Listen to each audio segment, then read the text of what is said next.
विश्वास कमजोर होना, इतनी शक्ति हमें देना दाता। मन का विश्वास कमजोर होना, हम चले नेक रास्ते पे, हमसे भूल कर भी कोई भूल होना, इतनी शक्ति हमें देना दाता। मन का विश्वास कमजोर होना, दूर अज्ञान के हो अंधेरे, तू हमें ज्ञान की रोशनी दे। हर बुराई से बचते रहे हम, जितनी भी दे भली जिंदगी दे। बैर होना किसी का किसी से, भावना मन में बदले की होना। हम चले नेक रास्ते पे, हमसे भूल कर भी कोई भूल होना, इतनी शक्ति हमें देना दाता। मन का विश्वास कमजोर होना, हम न सोचे हमें क्या मिला है, हम ये सोचे किया क्या है अर्पण।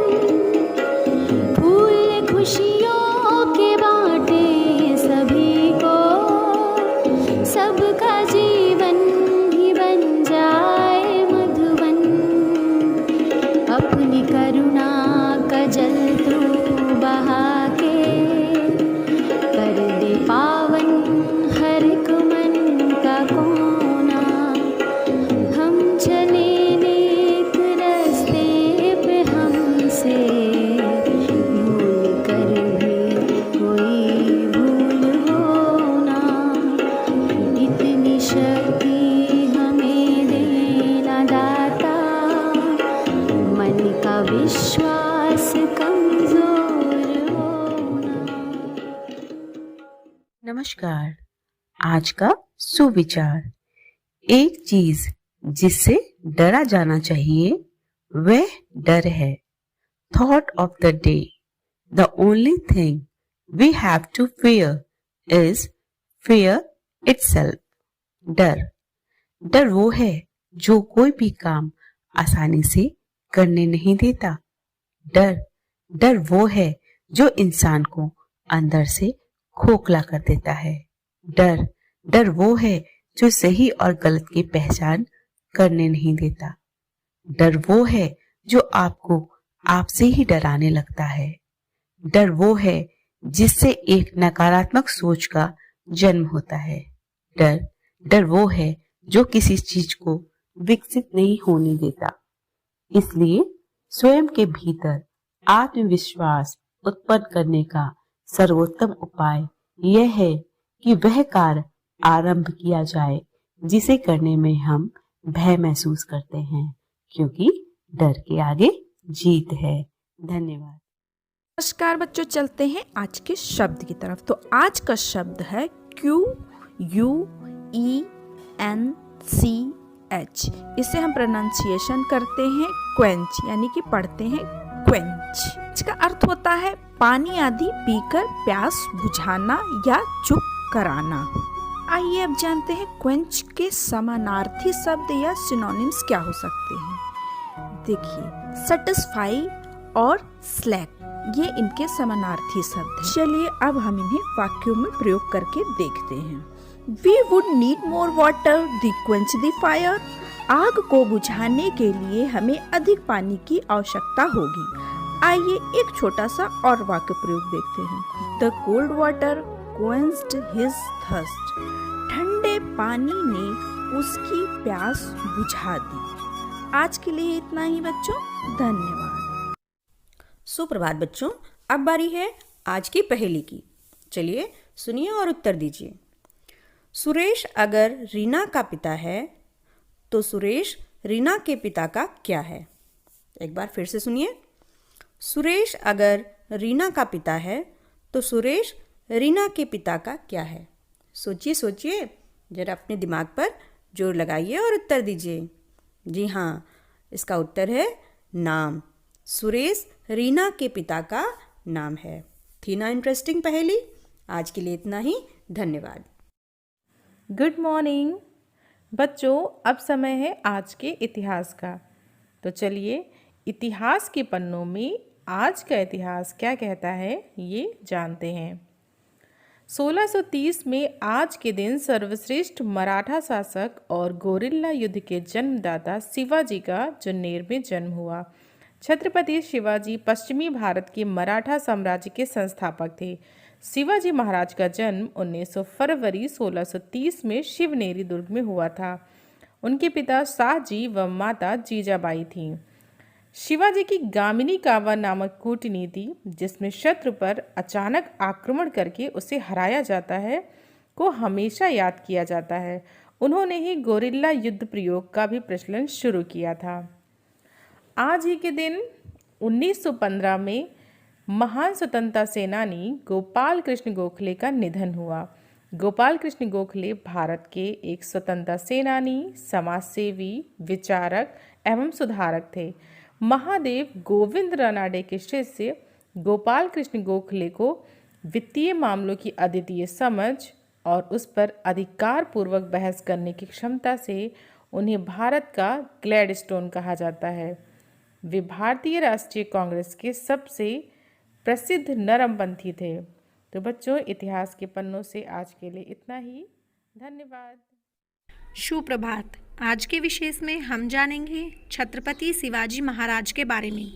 शिवाजी महाराज एक महान राजा एवं रणनीतिकार थे, जिन्होंने 1674 ईस्वी में पश्चिम भारत में मराठा साम्राज्य की नींव रखी। उन्होंने अपनी अनुशासित सेना एवं सुसंगठित प्रशासनिक इकाइयों की सहायता से एक योग्य एवं प्रगतिशील प्रशासन प्रदान किया। उन्होंने समर विद्या में अनेक नवाचार किए तथा छापामार युद्ध की नई शैली विकसित की। उन्होंने प्राचीन हिंदू राजनीतिक प्रथाओं तथा दरबारी शिष्टाचारों को पुनर्जीवित किया और फारसी के स्थान पर मराठी एवं संस्कृत को राजकाज की भाषा बनाया। उनके अनेक विचारों में से एक विचार है सर्वप्रथम राष्ट्र, फिर गुरु, फिर माता पिता, फिर परमेश्वर। इसलिए पहले खुद को नहीं राष्ट्र को देखना चाहिए। धन्यवाद। नमस्कार। आज की प्रश्नोत्तरी में हम जानेंगे देश और उनकी राजधानियों के बारे में। सबसे पहला देश चेक गणराज्य। चेक गणराज्य की राजधानी है प्राग। चेक गणराज्य यूरोप महाद्वीप में स्थित एक देश है और इसकी राजभाषा है चेक भाषा। दूसरा है स्वीडन। स्वीडन यूरोपीय महाद्वीप में उत्तर में स्कैंडिनेविया प्रायद्वीप में स्थित एक देश है। स्टॉकहोल्म इसकी राजधानी है और सबसे बड़ा शहर भी है। अब चलते हैं स्विट्जरलैंड। स्विट्जरलैंड मध्य यूरोप का एक देश है। इसकी 60% सरजमीन एल्प्स पहाड़ों से ढकी हुई है। यहाँ बहुत ही खूबसूरत पर्वत, गांव, सरोवर और चारागाह हैं। यहाँ की घड़ियाँ, चीज़ और चॉकलेट बहुत मशहूर है। स्विट्जरलैंड की राजधानी है बर्न। आप जानते हैं यूक्रेन के बारे में। यूक्रेन की राजधानी है कीव और ये सबसे बड़ा शहर भी है। यूक्रेन पूर्वी यूरोप में स्थित एक देश है। धन्यवाद।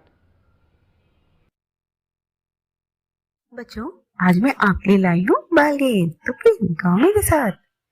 छोटी सी गुड़िया, जादू की पुड़िया, सुंदर सी आंखें उसकी, सुनहले बाल उसके, रेशम के कपड़े उसके, गुड़िया है नाम उसका, गोल गोल मुंह उसका, छोटी सी नाक उसकी, छोटी सी गुड़िया, जादू की पुड़िया, सुंदर सी आंखें उसकी, सुनहले बाल उसके, रेशम के कपड़े उसके, गुड़िया है नाम उसका, छोटी सी गुड़िया।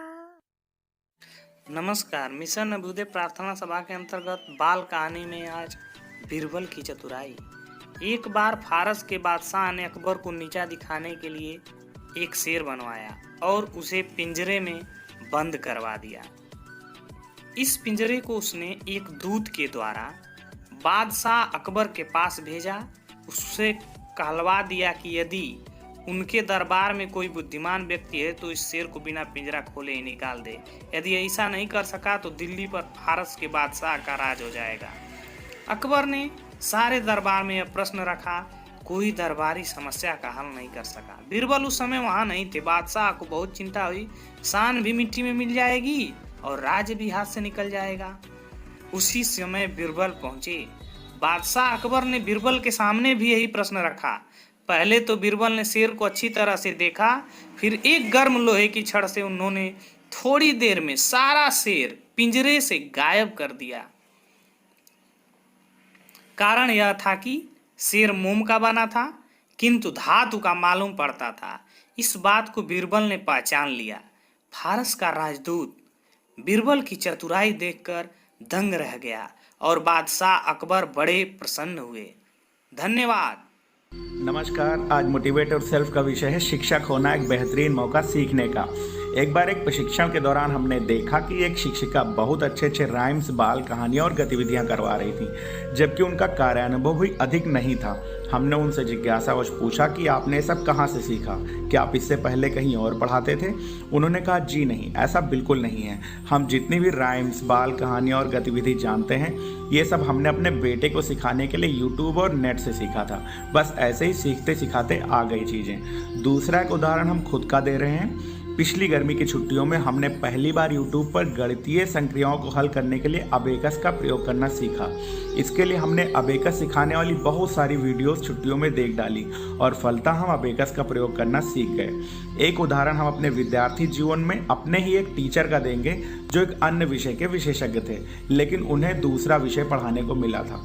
वो कक्षा में घुसते ही बता देते कि ये उनका विषय नहीं है, लेकिन चूंकि वो विषय उन्हें पढ़ाने को दिया गया है तो वो इसे पढ़कर पढ़ा रहे हैं। वो जो भी नया टॉपिक शुरू करते पहले उसे वो लाइब्रेरी में बहुत सारी स्टैंडर्ड बुक से पढ़कर खुद से उनकी नोट्स बनाते और हमारी कक्षा में आकर वो एक छात्र को दे देते ताकि सब उसकी फोटोकॉपी करवा लें। अब जब सबके पास पहले से नोट्स होती जिसे वह अपने लेक्चर में बेहतरीन ढंग से डिस्क्राइब करते, धीरे धीरे वो सभी छात्रों के फेवरेट हो गए। उस विषय में उनकी इतनी अच्छी तैयारी हो गई कि वो एक प्रोफेशनल की तरह उस विषय को पढ़ाते। मित्रों, हम सबको बेसिक में सभी विषय पढ़ाने पड़ते हैं, जबकि संभव है कि हमारे विद्यार्थी जीवन में किसी का विषय अंग्रेजी न रहा हो, किसी का संस्कृत न रहा हो, किसी ने विज्ञान, गणित, सामाजिक विषय या हिंदी न पढ़ी हो। पर अब चूंकि अब सब कुछ पढ़ाना है तो अब सब सीख सकते हैं क्योंकि हम बेसिक के शिक्षक हैं। हमारे पास वो सब सीखने का भरपूर मौका है क्योंकि हर विषय की शुरुआत प्रारंभिक शिक्षा से ही होती है और हम वही पढ़ाते हैं। हम किसी भी विषय को पढ़कर, सीखकर अपने छात्रों को सिखा सकते हैं। ये हमारे बेसिक शिक्षक होने का सबसे बड़ा फायदा है। शायद ये मौका किसी अन्य प्रोफेशन में नहीं मिल सकता। धन्यवाद। आपका दिन शुभ हो।